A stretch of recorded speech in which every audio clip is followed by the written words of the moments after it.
Changes for Molly. Chapter 4. The show must go on.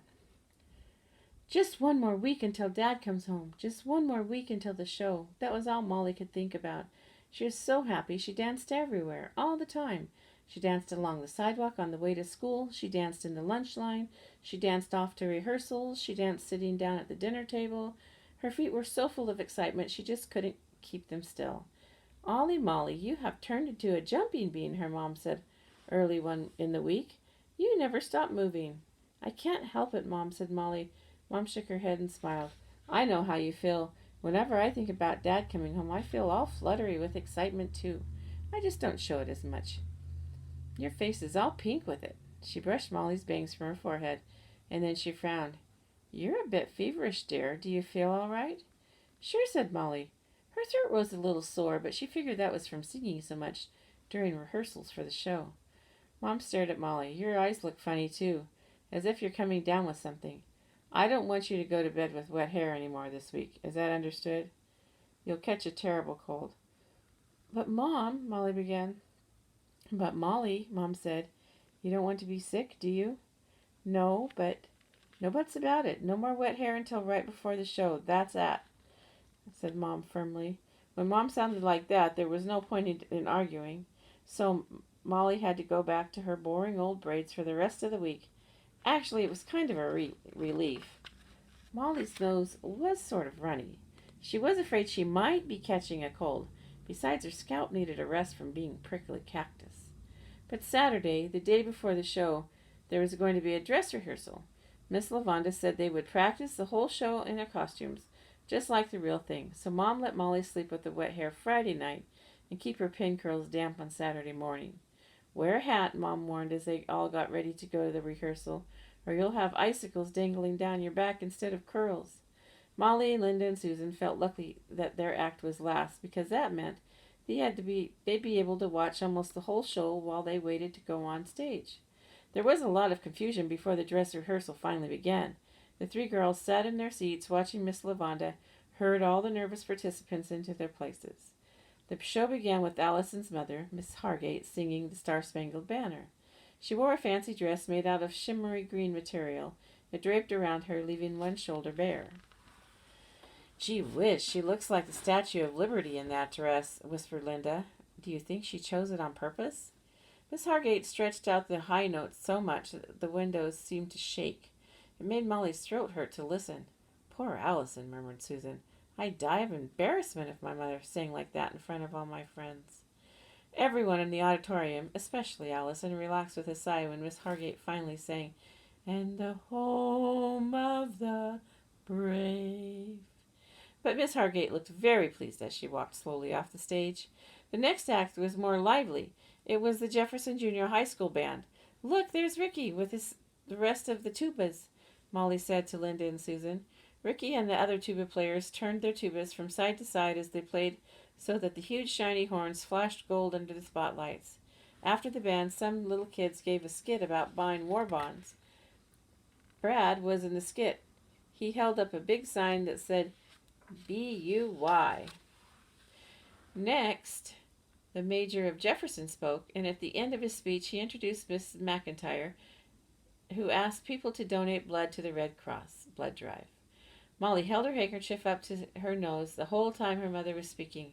She was afraid she might sneeze and make her mother forget what she was supposed to say, but she needn't have worried. Miss McIntyre seemed very calm up on the stage. She gave her message in a loud, clear voice, and then she sat down. Your mom was great, said Linda. Sure, said Molly as she blew her nose. She was very proud of her mother. Dad would be proud and surprised, too. Before the war, Mom would have been so much too shy to make a speech. Now she thought nothing of it. The church choir sang hymns next. Jill was in the choir, but Molly couldn't stay to listen. She and Linda and Susan had to go backstage to put on their costumes. Molly was very glad to take the bobby pins out of her hair because her head ached so badly. But as she pinned the shiny crown to her glorious curls, she forgot all about the headache. She shivered with excitement and anticipation. Here goes, whispered Linda as she and the other stars and stripes took their places. The audience gasped. Oh, when when the curtain went up and the giant flag of dancing girls filled the stage. And when Molly danced down the bleacher steps, in her sparkly Miss Victory costume, the audience burst into loud, excited applause. They whooped and cheered and sang along with the music. Molly couldn't actually see the audience without her glasses, but she could hear them and feel their happy enthusiasm. She danced and twirled and tapped and spun, doing every step perfectly, in sort of a haze of happiness. When she was through, everyone in the audience stood up and cheered for a long time. They kept on cheering even after the curtain was lowered, so the stage hands had to raise the curtain up again. When the curtain finally came down and stayed down, Miss Lavanda rushed out onto the stage and hugged Molly. "You looked perfect and you danced perfectly," she said. "The audience loved you. And this wasn't even the real audience. If you do as well tomorrow night, you'll bring down the house." Molly beamed. She wasn't sure what Miss Lavanda meant by bringing down the house, but she figured it was a very good thing for an act to do. She couldn't wait until the next night. Miss Lavanda would see. Molly would dance even better when Dad was in the audience.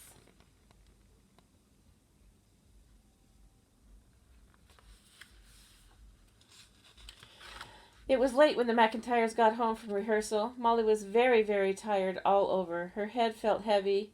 It was hard to hold it up while Jill set her hair in wet pin curls before they went to bed. Molly felt weak and shivery. "I am not sick," she said to herself. "I'm just tired. I'll be fine tomorrow, because tomorrow is the day Dad's coming home. Tomorrow." But Molly's head still felt heavy the next morning when she woke up. Her throat was sore. Her nose was completely stuffed up. Every time she swallowed, her ears really hurt. Every muscle ached. "I'll feel better after breakfast," Molly thought as she dragged herself out of bed. But she could only pick at her breakfast. It hurt too much to swallow. She was sipping her orange juice very, very slowly when Brad burst into the kitchen. He was dressed in his best suit. "Can you tie my tie for me, Mom?" he asked. "Why, Brad!" exclaimed Mrs. McIntyre as she turned from the sink. "Don't you look handsome? But isn't it a little bit early to get dressed up for the show?" "I'm dressed up for Dad," said Brad. "Well, I don't think Dad will be here until late this afternoon, if he gets here today at all," said Mrs. McIntyre. "We still haven't heard from him yet." "I want to be ready no matter what," said Brad. Molly and Mrs. McIntyre laughed. "All right," said Mom. "But remember, this is your only good suit. Put your napkin on your collar so you don't spill on it. And you'll have to stay tidy all day." Then Mrs. McIntyre turned to Molly and said, "I know you're excited too about Dad and the show, Molly, but you've got to eat your breakfast. You can't dance on an empty stomach." "I'm just not hungry," said Molly. "Not hungry?" said Mom.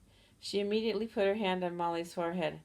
"Molly, you're burning up with fever. Oh, I never should have allowed this wet hair nonsense. Come back upstairs with me. I'm going to take your temperature." "I'm not sick, Mom," protested Molly. Her voice sounded hoarse. "I'm sure I don't have a temperature." "We'll see," said Mom as she led Molly upstairs. It turned out that Molly did have a temperature, a high one. "Oh, no," murmured Mrs. McIntyre as she looked at the thermometer. 103 degrees. You'd better get back into your pajamas, dear. Why don't you get into my bed to rest? I'm going to call the doctor." By now Molly felt so sick she was almost glad to get into Mom's bed and rest her cheeks on the cool pillow. "It's probably a good idea to sleep a lot this morning," she thought. "That way I'll be in good shape for the show this afternoon." When the doctor came, he asked Molly to say "ah." He looked down her throat, then he looked into her ears and frowned. She said. He said, "You've got a very bad ear infection, young lady. You'll have to take this medicine 3 times a day and get plenty of sleep. I'll come see you tomorrow." Mrs. McIntyre followed the doctor into the hallway. Molly could hear them talking softly together outside. Then Mrs. McIntyre came back and sat on the bed. "Well, Molly," Mom said sadly, "the doctor says you must stay in bed until the fever goes away. He says you can't go anywhere today." Molly sat up. "Mom," she said, "I'll stay in bed as much as you want after the show, I promise, but I have to get up this afternoon. I can't be sick in bed when Dad comes home, and I've absolutely got to be in the show. I'm Miss Victory." Mom sighed. "I'm sorry, dear. I can't allow you to be in the show. You're just too sick. I'll have to call Miss Lavanda and tell her she has to find someone else to take your part." Molly felt too terrible to protest anymore. She rolled over and buried her face in the pillow. Mom rubbed her back. "I know how disappointed you are," she said. I'm very sorry it had to happen this way. Today of all days. I can't think of anything that would be more sad for you, and I can't think of anything to say to make it better." She was quiet for a while, and then she said, "Try to get some rest," and left to call Miss Lavanda. Molly hunched herself into a ball. All of her ached and with sickness and sadness and awful disappointment. All of her hopes, all of her wonderful plans, everything was ruined. Finally, she couldn't help it. She began to cry. She cried until she fell asleep. A long time later, in the afternoon, she woke up when someone opened the door to the bedroom. It was Ricky. "Hi," he said glumly. "Guess what? We just got this telegram from Dad. Here, look." He tossed the yellow telegram to Molly. It said, "Travel plans changed. Don't know when I'll get there, but will be later than expected. Can't wait to see you. Love, Dad." Molly didn't say anything. She just handed the telegram to Ricky and sank back against the pillows. Now Dad isn't even coming, she thought. Nothing is working out. Absolutely nothing. "So," said Ricky with a sigh, "you don't have to get all upset about Dad missing you in the show because you're sick. He won't see any of us in the show because he won't be here. It stinks, doesn't it?" He kicked the door with his sneaker. "But Mom keeps saying the show must go on, so we're all going over to the auditorium later. Mrs. Guilford is coming here to take care of you. I'm supposed to ask if you want anything now." Molly shook her head. "No." "Okay," said Ricky. "Oh, I almost forgot. I'm also supposed to get your Miss Victory costume to bring with us." "It's all in the suitcase by the closet in my room," said Molly. She thought about how proud she felt when Miss Lavanda gave her the suitcase with the costume in it. "Who gets to be Miss Victory?" "Allison," said Ricky. "I guess because she looks so good in the costume. But everyone knows she's not half as good a dancer as you are," he blurted out, and he hurried out the door. He bumped into Jill. "I brought your paper dolls and your kaleidoscope," said Jill. "I thought you might get bored up here."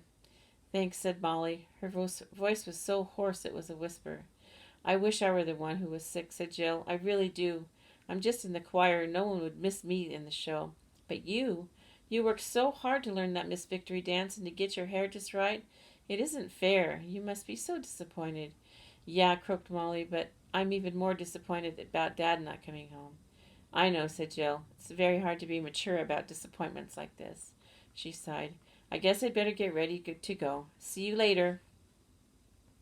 After the door was closed, Molly began to yank the bobby pins out of her hair one by one. There was no reason at all for curls.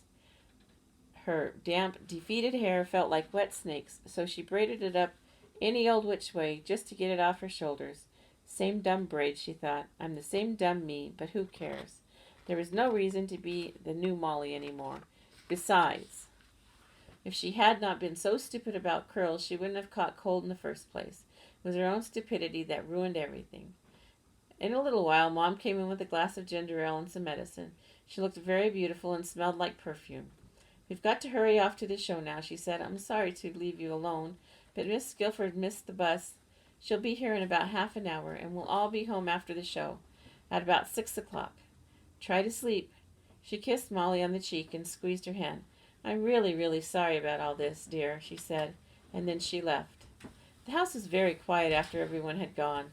Molly played with her paper dolls for a while and looked through the kaleidoscope, but she couldn't get interested in either one. A cheerless dusk filled the room. Molly switched on the light. Probably the only light on in the house, she thought gloomily. She felt very lonely and very, very sorry for herself.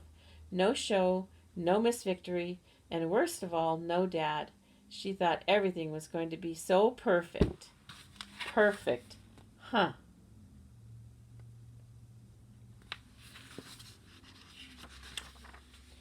Perfectly awful was more like it. And on top of all that, her ears ached and buzzed and didn't even work right. Right now, for instance, she thought she heard the front door opening, but it couldn't be because it was too soon for Miss Guilford and way too soon for everyone to come home from the show. Now she thought she heard someone climbing up the stairs. Dumb ears. "I'm home," a voice called out. It was Dad. "Dad!" gasped Molly. She pulled back the covers, sprang out of bed. "Dad! Dad, you're home!" She tore out of the room and ran halfway down the stairs, right into Dad's arms. He hugged him. She hugged him so hard, his hat fell off and tumbled down the steps. Her nose was squashed against his coat, but she didn't care.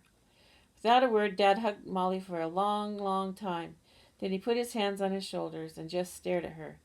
Finally he said, "Gosh, and golly, Ollie Molly, you look exactly as I remembered, just as I've pictured you for 2 long years.